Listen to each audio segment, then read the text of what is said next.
Hello and welcome to another SonicLAB. Today we're looking at the Dreadbox Typhon. This is the brand new desktop synthesizer from Dreadbox, the Greek manufacturer.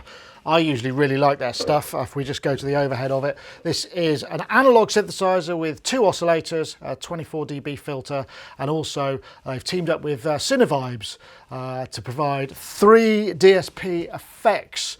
Engines, I suppose, each with 32-bit 96K capability, so it's sort of fairly high-end. It's not a sort of slightly lo-fi. I know we've seen them team up with other companies in the past for the Nix, which had the Reverb, and the Nix 2. This is a pure Sinevibes, and it's actually, they sound really good. 3 effects engine. Analog side is the standard kind of Dreadbox fare. Oscillators sound really good, and the filter is actually a 4-pole self-resonant filter or resonant filter. It's unusual because their previous stuff has been 2-pole, but it sounds like 4-pole. So yeah, it's a bit of a different characteristic, but actually still sounds pretty good. The way that it works is, you know, each of these pages, it's quite parameter heavy, but it's quite easy to use.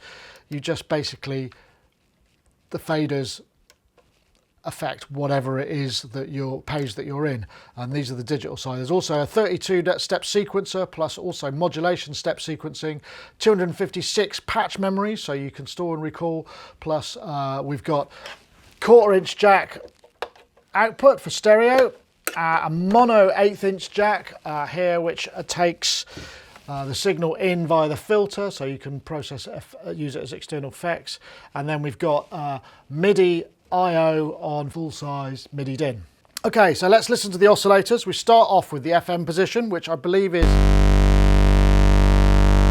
a sawtooth modulated by a square.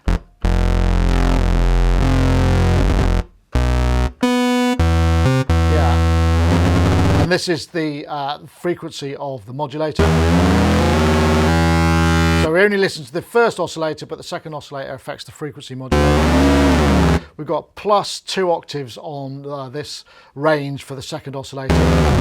So now we'll come through just to triangle. I don't know if you can hear that in the room.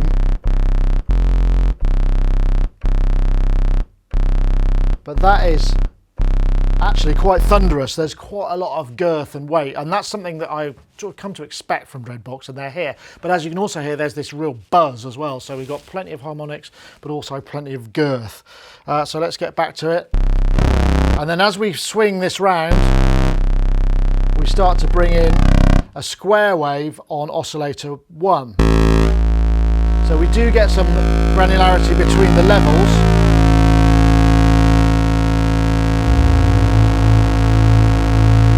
And the central point of oscillator 2 tuning, which is 1 octave, does allow for a bit of detune as well.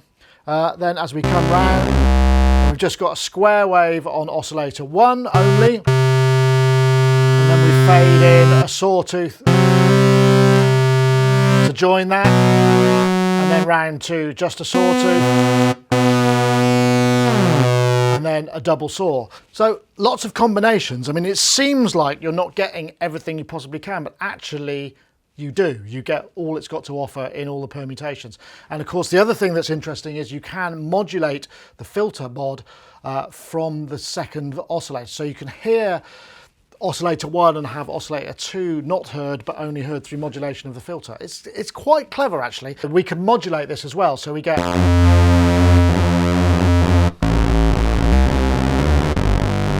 some interesting sort of wave morphing pulse width modulation type action as well, which obviously pleases me greatly. Anyway, filter.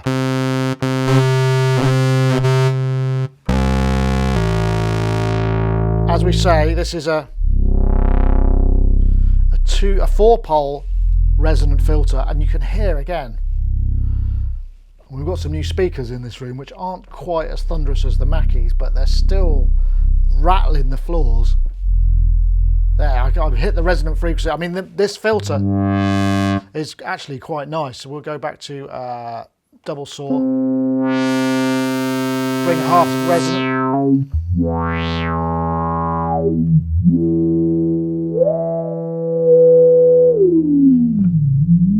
So there's no multi-mode, it's just low pass. But we can pluck out some massive harmonics, and it is possible. We just go to the settings. We can actually track that and turn the VCO down, so we end up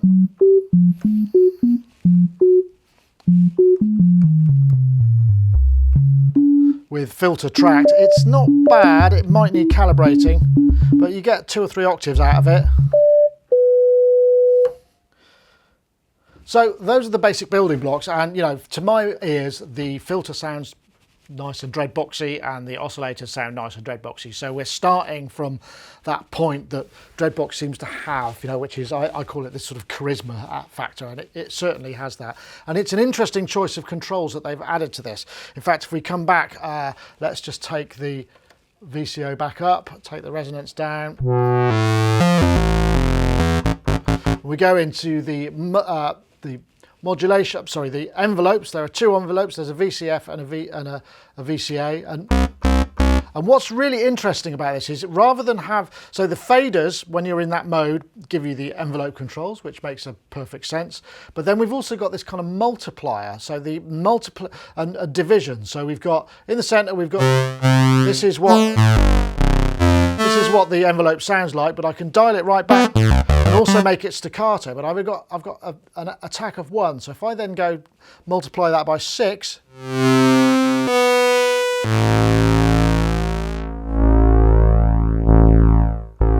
I've got quite a lot of just variance in the time domain, and it's, when you're performing, it's actually quite intuitive. So you can go from sort of really staccato sequence to suddenly legato and suddenly attacks. It's quite cool, actually. And so same goes for the filter. So pop up to the filter.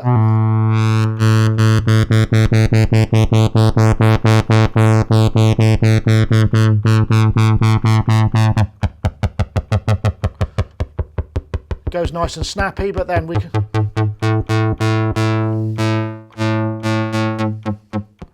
can take it right up to, we add a little bit of attack to that.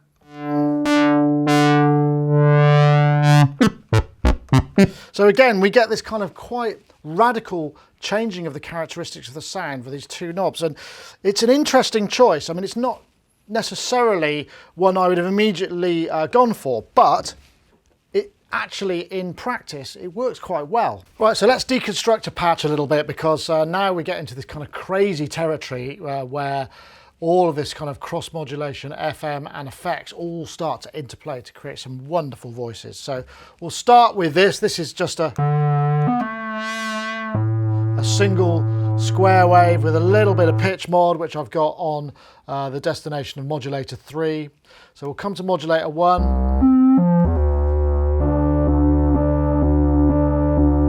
Got an LFO going to the wave, so that's now square waving.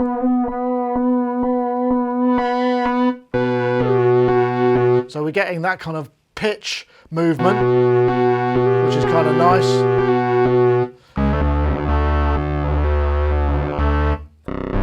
And this is one thing, so modulators are really complicated. Well, not really complicated, they're very, they have lots of potential. So there are 3 modulators.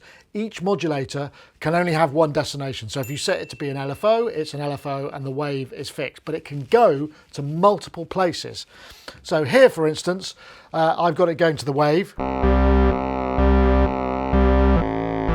in a square. At the moment, we can't sync those to each other. There's only key sync at the moment, which would be really good if we could do that. Well, let's get into messing this sound up a bit. So we'll take the level down on that. We'll bring in, go to effects 1, which is where we put the filter modulation depth.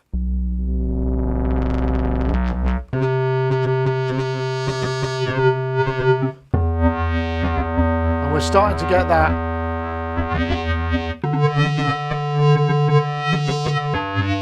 FM kind of like almost yo-yo filters. Let's get a bit of distortion on this. Distortions are really nice. FX1 is dedicated to sort of distortion DSP effects. You press this button here to just flip through the available parameters, and there are the available types of distortion, and they're all great. They're only one at a time you can have. You can't have multiple ones, unfortunately. I really like the S curve for just sort of general drive. So we're already messing the sound. Let's take that down, take that. So, right, I was on modulators, wasn't I? Beg your pardon. So modulator 2 I've got set to be a step.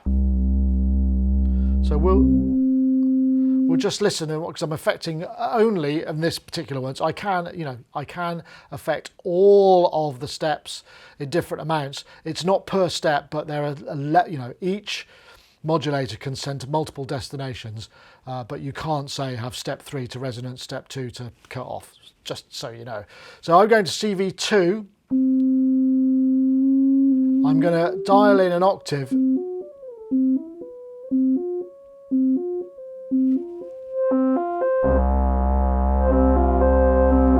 So it's now going da da da da da da, which again is synced to the master tempo. Really want to be able to sync those LFOs and the step sequence to all of that. That would just be really great. And the delay times, which we can't do yet. Hopefully that will come. This tells me the number of steps. I can have up to 32 steps. This gives me the step I'm currently editing. So I've got 1, 2, 3, 4. So I need to be, because I've got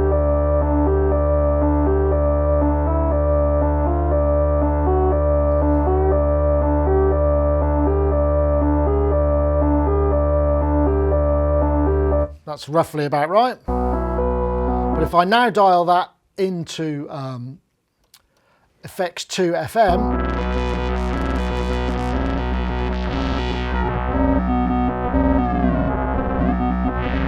I'm getting this really interesting type of effects. Okay, right, effects 2, jumping back again, is more your modulations and your enhancers. So we've got chorus, we've got ensemble, flanger, and we can get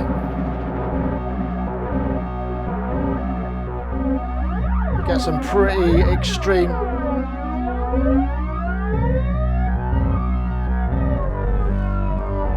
stuff. We've got flanger, we've got chorus, we've got ensemble. So those are the 3 we have there. We'll just take that down. And then effects 3 is more your delays and reverbs. We'll start with the reverb, because the reverb is actually pretty nice. Again, you just press this button here to flip between the possibilities.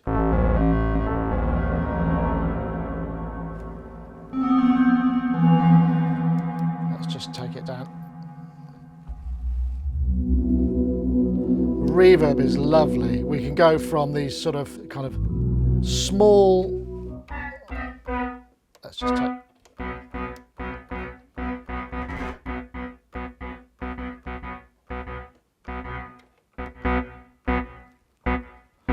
quite realistic, whereas Nick's was just sort of a massive sort of feedback network. This gives us many more possibilities for, actually quite creative reverbs, realistic reverbs, as well as reverbs like this. If I turn it all up,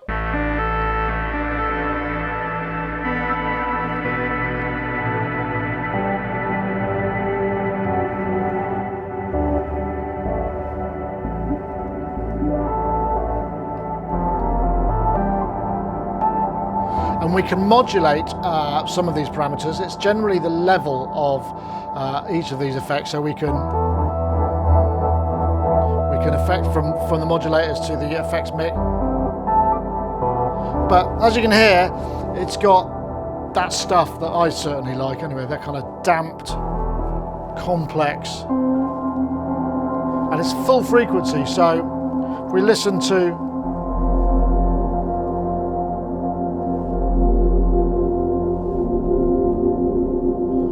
nice. Go back to effects 1, maybe add a bit of,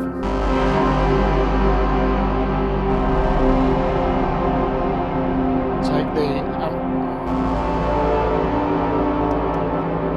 and I have to jump around quite a lot here, but it is possible to map a lot of the fader values to MIDI controllers. So you could set things up where you would actually just have other controllers to hand, which could be aftertouch, could be modulation wheel, could be a number of things, and that's quite easy to do. I suppose if I show you that, that's probably the best thing. We go into the set menu, and I would say let's do the mod wheel. So I'll take the mod wheel and I'm going to send it, these are the parameters that we can send it to. I'm going to send it to effects 3 level, which will be plus this much. So just dial it in, hit back, take it down, and then we've got, I haven't got a shot set up for this to really show it, but you can see what I'm doing there. I can actually, but I could also send that from a modulator. So, you know, there's a lot of potential for these things. And a lot, this menu here gives us routings for velocity, aftertouch, key track. I mean, this is the thing, version 1 OS, there's more to come. I mean, as I've said, they're looking to get delay sync. They're looking to possibly do input record from the keyboard, that kind of stuff, because there's a 32-step sequencer in here as well. Anyway, let's get back to this. So, I don't know where I've gone. This is, hold on, back. Oh yeah, that's the sequencer.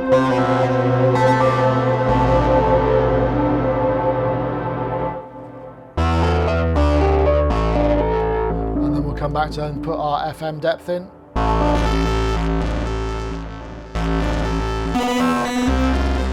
So it can get very sort of grungy, but there's much more to it that can get very sweet. They've done a load of really good presets in here, actually. I'll try and flip through a few of them just to give you a sort of sense of what's going on there. It is a shame that there's no modular connectivity, because it would be lovely to get some of those things, but you know, you've got to kind of, I guess you've got to work to what you're expecting this to do. And this is actually quite affordable. It's the most affordable of the Typhon range, of the Dreadbox range, at €349, and it's no wonder that it's being snapped up. So I know that they've sold out of their stock, but there's still some out there in the dealers, and they're working hard to get a lot more. Good news for them, not so good news for the consumer, but I think there's going to be a big demand for this synth. So let's do a few presets. We'll just go back here, we'll load some of the presets on. Hit load, we'll try, let's start with this guy. Yeah, this is, load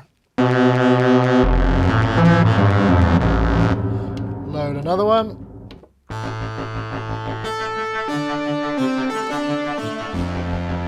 Almost like a sync. I'm guessing this has probably got a bit of flanger, yeah.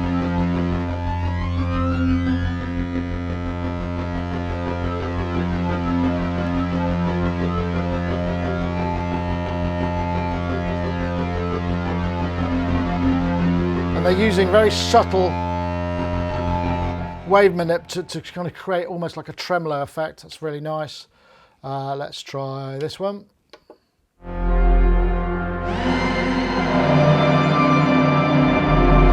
Showing off the massive reverbs there.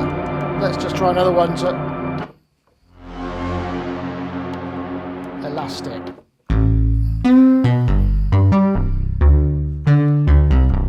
Not all big ambient reverbs. Let's switch the sequencer on for that.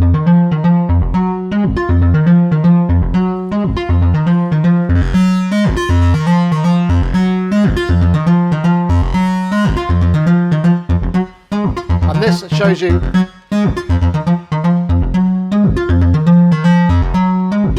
how we can use these the envelope time to great effect.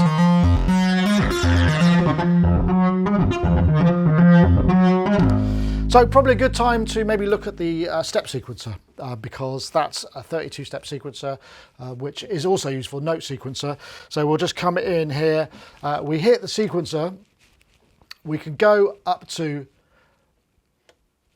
16 steps on this one. I think actually you can do more than that. I thought you could. Yes, we can go to 32 steps, but this was, so again, it's similar vibe. Well, hold on, let me scroll that down a bit. We just select the step, select the octave, select the note, select the gate and the velocity, and they're also lengths and divisions and probabilities. It's not all that much fun to program, but at a pinch it'll get you doing some stuff. And in fact, this is another thing that a firmware update, I think it would be great if you could just basically input from an external MIDI and just kind of step through things and then tweak the parameters there. I don't think there are any plans to have an editor for this, but it would be great if we could have MIDI input for programming the step sequencer at the very least. Okay, so let's have a look at the sequencer. We press that by pressing the sequencer button. There's no vowels in it. And what we get is the ability to dial in up to 32 steps. We can set the length in the second page. So let's take 16 steps here. And then as you go through each step, basically each step you can set the octave, which is up to 6 octaves above root, and then the note, the gate velocity, and also the length of divisions, and a number of things. It's actually pretty straightforward. If I press this sequence,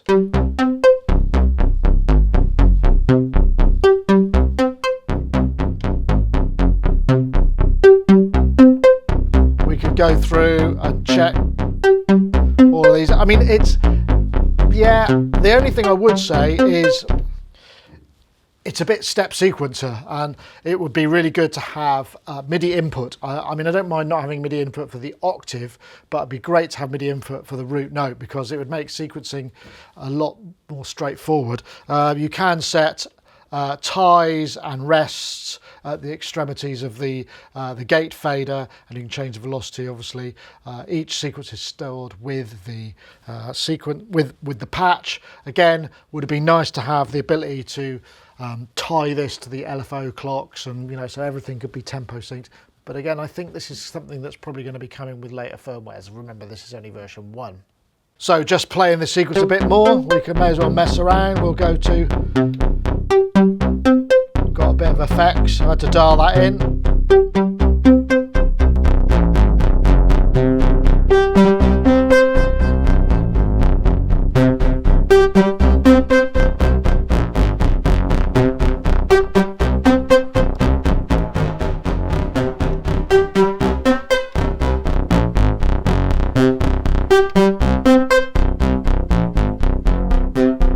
Can get to some really nice places really quickly.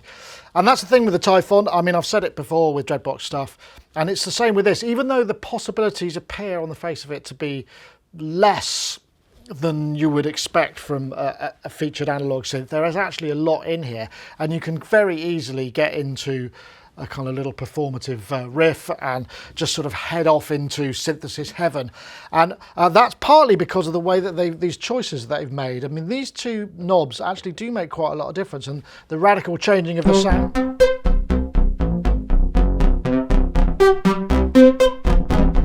We can really make...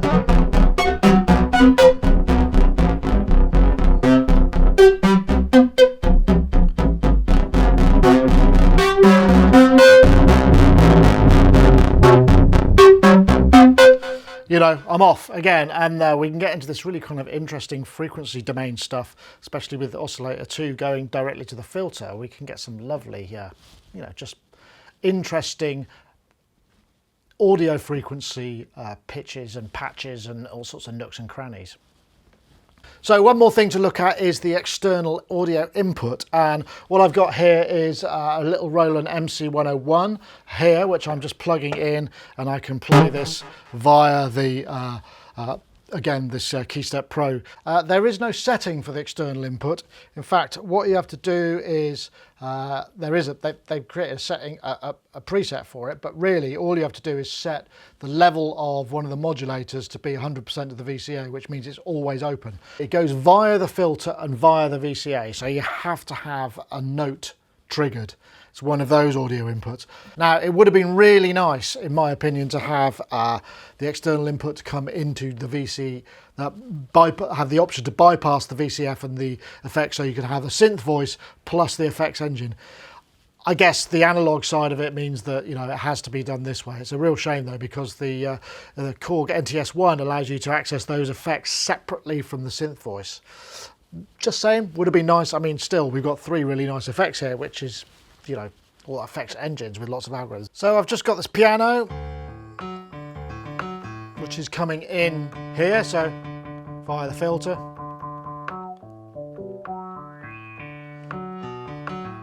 let's get a bit of effects on it. Some quite nice drives there. Let's get a bit of chorus on.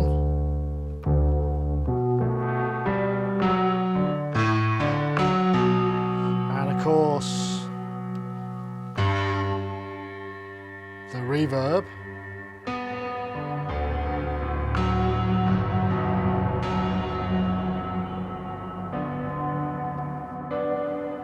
We can get some really quite nice and usable multi-effect.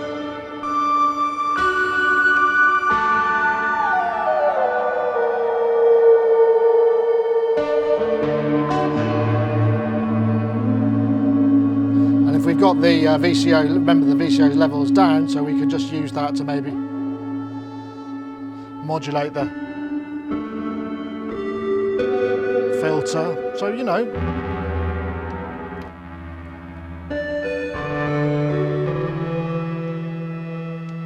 try a bit of ensemble. So very usable in terms of processing external audio effects. Only a mono input, unfortunately, but obviously the output of the stereo, the effects is stereo. Levels seem to be fine. Just a shame we can't route it directly to the effects and bypass the synth voice, so we can use both at the same time. So let's try a few more presets. Crikey, that's massive. I'm guessing that's got some drive in it. Yeah, that's using the foldback.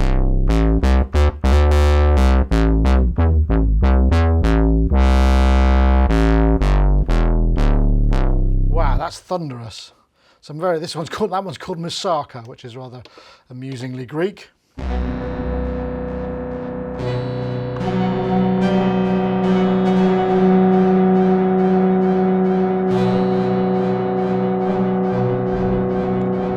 Very interesting.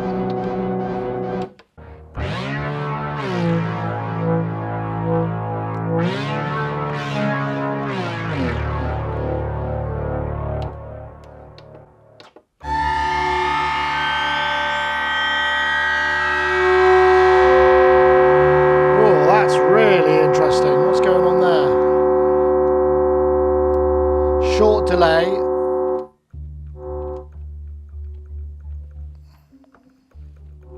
A lot of feedback.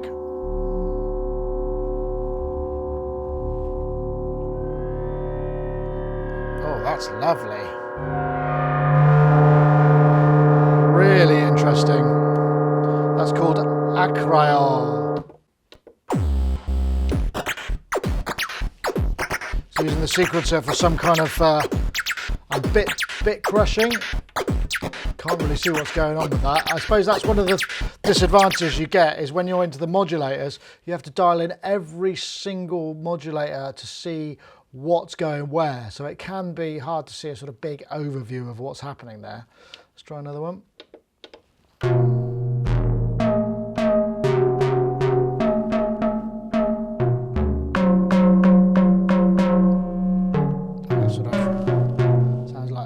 That one's called.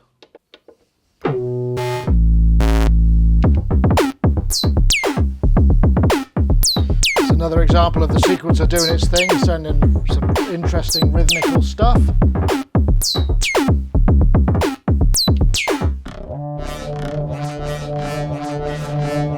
Oh, that's interesting.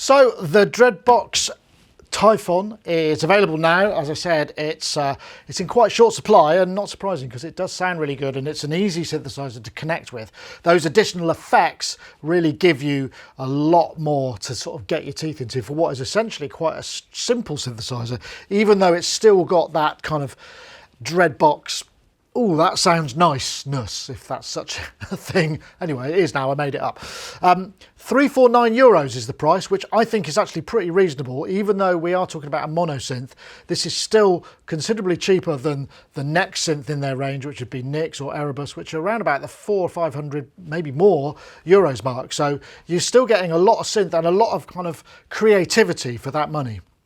Downsides, firmware is still a little bit on the early side, but I'm guessing that's going to change. We're kind of used to that product cycle. The other thing is it does make a bit of a noise when you switch it on, so you've got to watch out for that. There's apparently nothing that could be done about that, so mute speakers because it's quite a big burst. I suppose I could sort of criticise, you know, the things that I think I'm going to criticise are probably going to be fixed, which is MIDI input for the step sequencer, and in fact transpose for the step sequencer would be good for MIDI keyboard, as well as clock and LFO sync. Those things would really open this up to a lot of fun. I do know, a little bird told me, a little Greek bird told me that there are more effects algorithms potentially coming as well, because obviously that side of it can be, you know, loaded in. It's just a kind of USB plug into the computer, which does work over MIDI USB as well. So you could dump and save patches, not working in this current version, but they say that's going to be, you know, imminent, like in days. So by the time you get yours, assuming you buy it, it's probably going to work fine. But on the whole, I really like it. It speaks to me. I found that, you know, even though it seems quite menu-divey, there's actually, it's not that hard to get your head around, and you can always map things up if you want to. So that was the Dreadbox Typhon, another great synth from Dreadbox. Thank you very much. See you next time. Thanks for watching.